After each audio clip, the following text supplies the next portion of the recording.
Hello guys, welcome to my YouTube channel. എല്ലാവർക്കും എൻ്റെ YouTube ചാനലിലേക്ക് സ്വാഗതം. അപ്പോൾ ദാ വീണ്ടും ഒരു കുക്കിംഗ് എക്സ്പെരിമെൻ്റ് ആയിട്ടാണ് കേട്ടോ വന്നിട്ടുള്ളത്. ഞാൻ പനീർ ബട്ടർ മസാലയാണ് ഉണ്ടാക്കുന്നത്. കഴിഞ്ഞ ദിവസം ഞാനത് ഉണ്ടാക്കിയിട്ട് അതിൻ്റെ ഷോർട്സ് ഇട്ടിട്ടുണ്ടായിരുന്നു. പക്ഷേ ഷോർട്സിൽ നമുക്ക് എല്ലാം ഉൾക്കൊള്ളിക്കാൻ പറ്റത്തില്ല. ഞാൻ ഭയങ്കര സ്പീഡിലാണ് പറഞ്ഞതും. 60 സെക്കൻഡ്സ് അല്ലേ പറ്റുള്ളൂ. അപ്പോൾ അതിൻ്റെ ഇൻഗ്രീഡിയൻസ് ഇടുന്നതും അതിൻ്റെ ഒരു കണക്കും കാര്യങ്ങളൊക്കെ ഞാൻ ഭയങ്കര വേഗമായിട്ട് പെട്ടെന്ന് സ്പീഡിൽ പറഞ്ഞു പോവുകയാണ് കേട്ടോ ഉണ്ടായത്. അതുകൊണ്ടിട്ട് ഞാൻ വിചാരിച്ചു നമുക്ക് എലാബറേറ്റഡ് ആയിട്ടുള്ളൊരു വീഡിയോ ചെയ്യാമെന്ന്. ആ വീഡിയോയാണ് ഈ വീഡിയോ കേട്ടോ. അപ്പോൾ ഞാൻ മിൽക്കി മിസ്റ്റിൻ്റെ ഒരു 200 ഗ്രാം വരുന്ന പനീറിൻ്റെ പാക്കറ്റാണ് കേട്ടോ. ആദ്യം തന്നെ ഞാൻ പനീർ ഒന്ന് സ്ലൈസ് ചെയ്തെടുത്തിട്ടോ, കാരണം നമുക്ക് ഒറ്റ ഒരു പീസായിട്ടാണല്ലോ അത് വരുന്നത്. അപ്പോൾ നമ്മളത് ചെറിയ ചെറിയ കഷ്ണങ്ങളായിട്ട് സ്ലൈസ് ചെയ്തു. എന്നിട്ടൊരു പാനിൽ ബട്ടർ മെൽറ്റ് ചെയ്തു കേട്ടോ. ബട്ടറിൽ തന്നെ നമ്മളത് ഫ്രൈ ചെയ്തെടുക്കണം കേട്ടോ. ആ മെൽറ്റ് ചെയ്ത ബട്ടറിലേക്ക് കുറച്ച് മുളക് പൊടിയും മഞ്ഞൾപ്പൊടിയും കൂടി ഇട്ടിട്ട് നമ്മൾ കട്ട് ചെയ്ത് വെച്ചിരിക്കുന്ന പനീർ ഓരോന്നായിട്ട് ഒന്ന് ഫ്രൈ ചെയ്തെടുക്കണം കേട്ടോ. ഡീപ്പ് ഫ്രൈ ചെയ്യേണ്ട, ഷാലോ ഫ്രൈ ചെയ്താൽ മതി കേട്ടോ. എല്ലാ ഭാഗവും തിരിച്ചും മറിച്ചും ഇട്ട് കൊടുക്കണേ. ഈ പനീർ നമുക്ക് വീട്ടിൽ തന്നെ ഉണ്ടാക്കാൻ പറ്റും കേട്ടോ. ഇപ്പോൾ ഞാൻ വാങ്ങിയ 200 ഗ്രാം പനീറിനൊരു 130 രൂപ അടുത്ത് വന്നായിരുന്നേ.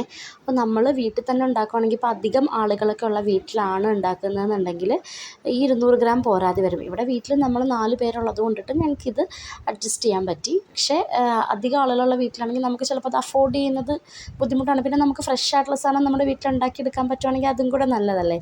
അപ്പോൾ അതാ ഞാൻ ഫ്രൈ ചെയ്തെല്ലാം മാറ്റി വെച്ചിട്ടുണ്ട്. പിന്നെ ആ സെയിം പാനിലേക്ക് തന്നെ ഒരു വലിയ സവാള ചെറുതായിട്ട് കട്ട് ചെയ്തിട്ട് കുറച്ച് ഉപ്പും കൂടി ഇട്ട് നല്ലപോലെ വഴറ്റിയെടുക്കാം കേട്ടോ. അപ്പോൾ നമ്മൾ എടുക്കുന്ന പനീറിൻ്റെ ക്വാണ്ടിറ്റി മാറുന്നതനുസരിച്ചിട്ട് നമ്മൾ എടുക്കുന്ന സാധനങ്ങളും അതുപോലെ കൂട്ടിയെടുക്കണം. ഇപ്പോൾ 200 ഗ്രാം പനീറിൻ്റെ ഒരു കണക്കാണ് കേട്ടോ ഞാൻ പറയുന്നത്. പിന്നെ സവാള വഴന്ന് വരുമ്പോഴത്തേക്കും നമ്മൾ അതിനകത്തേക്ക് ഒരു വലിയ തക്കാളി കട്ട് ചെയ്തതും കൂടി ചേർത്ത് കൊടുക്കുക. നല്ലപോലെ അതിങ്ങനെ രണ്ടും കൂടി മിക്സായിട്ട് കുഴഞ്ഞ് വരുന്ന പരുവാകുമ്പോഴത്തേക്കും ജിഞ്ചർ ഗാർലിക് ആഡ് ചെയ്ത് കൊടുക്കുക. ചേർത്ത് നല്ലപോലെ ഇളക്കി യോജിപ്പിച്ചിട്ട് സ്പൈസസ് ആഡ് ചെയ്ത് കൊടുക്കണം കേട്ടോ. ഏലക്കായ, പട്ട, ഗ്രാമ്പു, ഇത് 3ആണ് കേട്ടോ ഞാനിവിടെ എടുത്തിട്ടുള്ളത്. അപ്പോൾ അതും കൂടി ഇട്ട് നല്ലപോലെ യോജിപ്പിക്കുക. പിന്നെ കുറച്ച് ക്യാഷ്യൂസ് ഇട്ട് കൊടുക്കുക കേട്ടോ. ഞാൻ ക്യാഷ്യൂസ് റോ ആയിട്ട് തന്നെയാണ് ആഡ് ചെയ്ത് കൊടുത്തത്. പക്ഷേ നമ്മളൊന്ന് വെള്ളത്തിൽ കുതിർത്തി വെച്ചിട്ട് ക്യാഷ്യൂസ് ആഡ് ചെയ്ത് കൊടുക്കുകയാണെങ്കിൽ ഇത് നമുക്ക് പേസ്റ്റ് ആക്കാനായിട്ടുള്ളതാണല്ലോ. ഈ പനീർ ബട്ടർ മസാലയുടെ ഗ്രേവിക്ക് വേണ്ടിയിട്ടുള്ളതാണിത്. അപ്പോൾ നമ്മൾ ആ ക്യാഷ്യൂസ് കുറച്ച് സോക്ക് ചെയ്തിട്ട് ആഡ് ചെയ്ത് കൊടുക്കുകയാണെങ്കിൽ പെട്ടെന്ന് നല്ല പേസ്റ്റായി കിട്ടുകയും ചെയ്യും കേട്ടോ. നമ്മളിതിൻ്റെ ഉപ്പ് നോക്കണം കേട്ടോ. നമ്മൾ വഴന്ന് വരാൻ വേണ്ടിയിട്ടുള്ള ഉപ്പാണ് ആദ്യം ഇട്ടേക്കുന്നത്. പിന്നെ ഇതൊന്ന് ജസ്റ്റ് ഒന്ന് വായിൽ വെച്ച് നോക്കിക്കഴിഞ്ഞാൽ ഉപ്പ് കുറവുണ്ടെങ്കിൽ അതൊന്ന് ആഡ് ചെയ്ത് കൊടുക്കാം കേട്ടോ. അപ്പോൾ ഈ മിക്സിലേക്ക് നമ്മൾ മല്ലിപ്പൊടി, ഗരം മസാലപ്പൊടി, അതുപോലെ തന്നെ ചെറിയ ജീരകം പൊടിച്ചതും കൂടി ചേർത്ത് കൊടുക്കണം കേട്ടോ.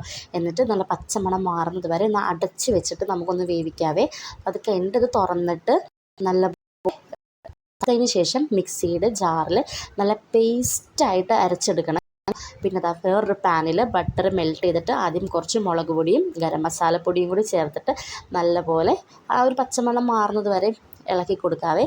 അതിലേക്ക് നമ്മൾ അരച്ച് വെച്ചിരിക്കുന്ന ഈ അരപ്പ് ആഡ് ചെയ്ത് കൊടുക്കാം. ആ മിക്സിയുടെ ജാറും കൂടെ കഴുകിയിട്ട് ആ വെള്ളവും കൂടെ നമ്മൾ ഇതിനകത്തേക്ക് ആഡ് ചെയ്ത് കൊടുക്കണം കേട്ടോ. ഒന്നും വേസ്റ്റ് ചെയ്യരുത്. പിന്നെ അത് നല്ലപോലെ ഇളക്കി യോജിപ്പിച്ചതിന് ശേഷം അതിലേക്ക് നമ്മൾ ഫ്രഷ് ക്രീം ആഡ് ചെയ്ത് കൊടുക്കുക കേട്ടോ. ഞാനിവിടെ മിൽക്കി മിസ്റ്റിൻ്റെ തന്നെ ഫ്രഷ് ക്രീമാണ് എടുത്തിട്ടുള്ളത്. ഈ ബോക്സിലെ ഒരു പകുതിയോളം ക്രീം ഞാൻ ഇതിനകത്തേക്ക് യൂസ് ചെയ്തിട്ടുണ്ട് കേട്ടോ. ഈ ഒരു ഫസ്റ്റ് സ്റ്റെപ്പിലേക്ക് തന്നെ യൂസ് ചെയ്തിട്ടുണ്ട്. അപ്പോൾ നല്ലപോലെ ആ ക്രീമും കൂടി ചേർത്ത് ഇളക്കി യോജിപ്പിച്ചിട്ട് 10 മിനിറ്റ് നമ്മൾ അടച്ച് വെച്ച് വേവിക്കുക കേട്ടോ. നല്ലപോലെ അത് തിളച്ച് വരുമ്പോഴത്തേക്കും തുറന്നിട്ട് നമ്മൾ ഫ്രൈ ചെയ്ത് വെച്ചിട്ടുള്ള പനീർ ഇതിനകത്തേക്ക് ആഡ് ചെയ്ത് കൊടുക്കണേ. പനീർ ആഡ് ചെയ്ത് കൊടുത്തിട്ട് ഒരു 5 മിനിറ്റ് കുക്ക് ചെയ്യുക. അടച്ച് വെച്ച് കുക്ക് ചെയ്യണമെന്നില്ല, തുറന്ന് വെച്ചിട്ട് തന്നെ ഒരു 5 മിനിറ്റ് കുക്ക് ചെയ്യുക കേട്ടോ. പിന്നെ നമ്മുടെ ഐറ്റം റെഡിയാണ്. ഉപ്പൊക്കെ ഒന്ന് നോക്കിക്കോളണേ. അരപ്പ് ഒഴിക്കുന്ന സമയത്ത് ഉപ്പൊക്കെ കുറവുണ്ടെങ്കിൽ അതും കൂടെ ചേർത്ത് കൊടുക്കണേ. കാരണം നമ്മൾ വെള്ളം പിന്നെയും ചേർക്കുന്നുണ്ടല്ലോ അതിനകത്തേക്ക്. പിന്നെ ഞാൻ കുറച്ച് അലങ്കോലപ്പണിക്ക് വേണ്ടിയിട്ട് വേറൊരു പാനിൽ ബട്ടർ മെൽറ്റ് ചെയ്തിട്ട് അതിനകത്തേക്ക് കുറച്ച് മുളക് പൊടിയും എടുത്തിട്ട് ഈ പനീർ ബട്ടർ മസാലയുടെ മുകളിലേക്ക് ഒഴിച്ചു കൊടുക്കണം കേട്ടോ. അപ്പോൾ ഒരു കളറൊക്കെ ഒന്ന് ചേഞ്ചായിട്ട് വരും. പിന്നെ കസൂരി മേത്തി ചേർത്ത് കൊടുക്കുക, കുറച്ചിട്ടാൽ മതി. അതൊക്കെ ഈ കറിയുടെ ഒരു ടേസ്റ്റ് നമുക്കൊരു റെസ്റ്റോറൻറ്റ് സ്റ്റൈലിലേക്ക് കിട്ടുന്നതിന് ഹെൽപ്പ് ചെയ്യുമേ. സത്യമായിട്ടും നല്ല ടേസ്റ്റ് ഉണ്ടായിരുന്നു കേട്ടോ. എനിക്ക് ശരവണ ഭവനിൽ നിന്നൊക്കെ കഴിക്കുന്ന ഒരു പനീർ ബട്ടർ മസാലയുടെ ടേസ്റ്റായിട്ട് തന്നെ എനിക്ക് ഫീൽ ചെയ്തു. ഞാൻ ഉണ്ടാക്കിക്കൊണ്ട് പറയുമല്ല, സത്യമായിട്ടും നല്ല ടേസ്റ്റായിരുന്നു. അപ്പോൾ ഇത് നമുക്ക് ചപ്പാത്തിയുടെ കൂടെയോ പൊറോട്ടയുടെ കൂടെയോ ബട്ടർ നാനിൻ്റെ കൂടെയോ എന്തിന് ചോറിൻ്റെ കൂടെ വേണമെങ്കിലും കഴിക്കാം. കാരണം ഞാൻ കഴിച്ച് നോക്കിയായിരുന്നു, നല്ല ടേസ്റ്റ് ഉണ്ടായിരുന്നു. ഞാൻ ഉണ്ടാക്കിയതിനകത്ത് വെച്ചിട്ട് എനിക്ക് ഭയങ്കര സാറ്റിസ്ഫാക്ഷൻ കിട്ടിയ ഒരു ഫുഡ് ഐറ്റം ആയിരുന്നു കേട്ടോ. അപ്പോൾ നമ്മളിവിടെ രാത്രി ചപ്പാത്തിയാണ് ഉണ്ടാക്കിയിട്ടുണ്ടായിരുന്നത്.